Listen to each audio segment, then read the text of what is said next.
vamos a ver algunos casos de sumas y restas de fracciones.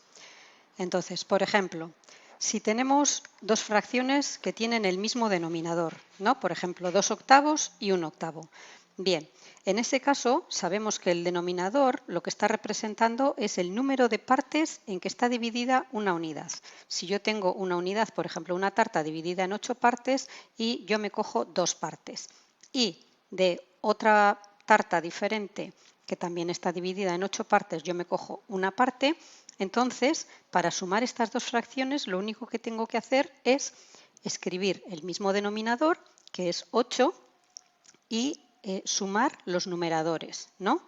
Me da entonces el total de las porciones que yo he cogido. Por una parte he cogido 2 y por otra parte he cogido 1. En total tengo 3/8 de tarta.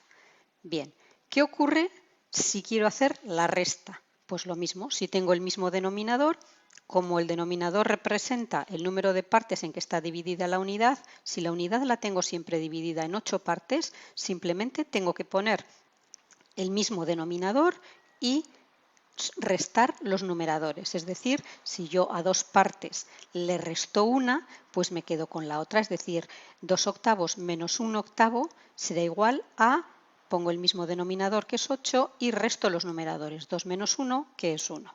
Bien, la duda nos puede venir cuando tenemos diferentes denominadores, porque entonces, ¿qué pasa? Que yo tengo por una parte una tarta dividida en 3 trozos y por otra parte una tarta dividida en 4 trozos.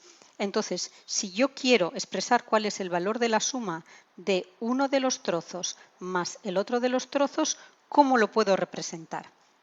Lo primero que tendré que hacer será expresar la unidad dividida en tantas partes como a mí me interese, para representar por una parte el 1/3, por otra parte el 1/4, pero en trozos que sean del mismo tamaño.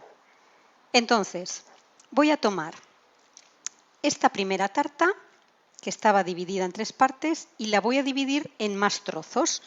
Y la segunda la voy a dividir también en el mismo número de trozos, pero ahora quiero que los trozos sean todos de la misma del mismo tamaño para que yo pueda hacer la suma cómodamente. Es decir, si tengo dos fracciones que tienen distinto denominador, se trata de escribir esas fracciones de manera que tengan el mismo denominador. Lo tenían diferente, quiero que tengan el mismo. Para eso voy a buscar una fracción equivalente a 1/3 y la voy a poner aquí. Otra equivalente a 1/4, como vemos en el dibujo, y la voy a poner aquí.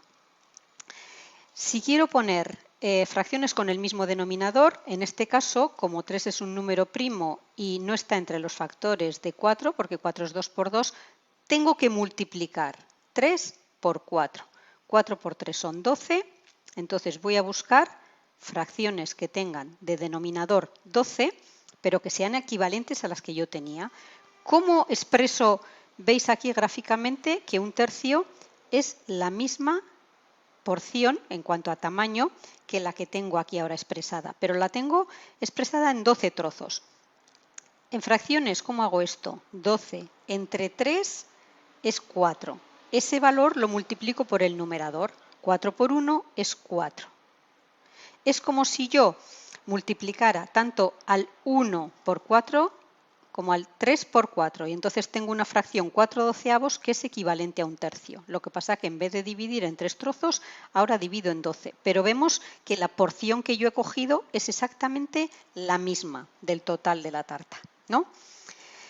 Con la segunda fracción voy a buscar la equivalente a 1/4, pero que tenga de denominador 12. 12 entre 4, 3. 3 por 1, 3. Entonces, veis que es como si yo al 1 lo multiplico por 3 y al 4 lo multiplico también por 3.